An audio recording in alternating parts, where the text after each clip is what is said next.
Jakarta, anggota Komisi II DPR yang membidangi urusan hak asasi manusia, HAM, dan keamanan mengapresiasi langkah terbaru Polri dalam penanganan kasus tewasnya Brigadir Nofriansyah Yosua Huta Barat atau Brigadir J. Anggota Komisi II DPR fraksi PKB Rano Alfat menilai penindakan terhadap ex-Kadif Propam Polri Irjen Verdi Sambo menunjukkan komitmen Kapolri Jenderal Listio Sigit Prabowo dalam mencari titik terang kasus tersebut. Yang jelas kita sangat apresiasi Pak Kapolri terkait komitmen pembuktian kasus ini, karena beberapa hari kebelakang ketika memasuki babak baru selalu ada langkah-langkah tepat yang bijak, profesional, dan transparan, kata Rano kepada wartawan, Minggu, tanggal 7 Agustus tahun 2022.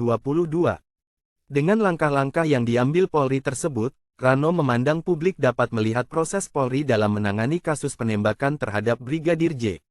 Selain itu, lanjut Rano, penindakan terhadap Irjen Verdi Sambo ini memperlihatkan Jenderal Sigit tak tersandera oleh kepentingan manapun.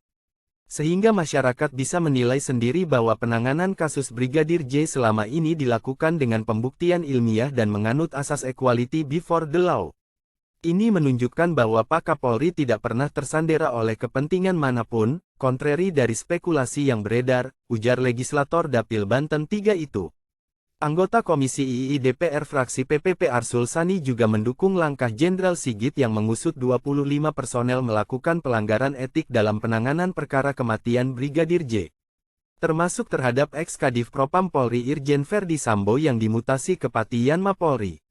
Proses etik dan hukum yang dijalankan kepada 25 anggota Polri termasuk Irjen Verdi Sambo ini merupakan perwujudan komitmen Kapolri dan jajaran pimpinan Polri yang patut kita apresiasi, kata Arsul kepada wartawan, Minggu, tanggal 7 Agustus tahun 2022.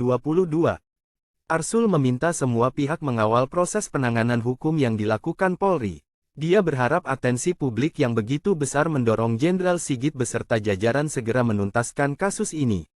Ada progres yang nyata dalam penanganan kasus polisi tembak polisi. Tugas kita semua, termasuk masyarakat sipil untuk mengawal agar komitmen pimpinan Polri tersebut secara tuntas terwujud dalam kerangka proses etik maupun proses hukum, ujarnya. Kepada Kapolri dan pimpinan Polri kita tentu berharap bahwa atensi publik yang begitu besar hendaknya menjadi modal untuk menuntaskan kasus ini, lanjut dia. Arsul mengatakan penuntasan kasus ini berpengaruh pada kepercayaan publik terhadap institusi Polri. Hanya dengan menuntaskan kasus ini secara transparan dengan akuntabel maka kepercayaan publik terhadap Polri akan meningkat kembali, kata dia.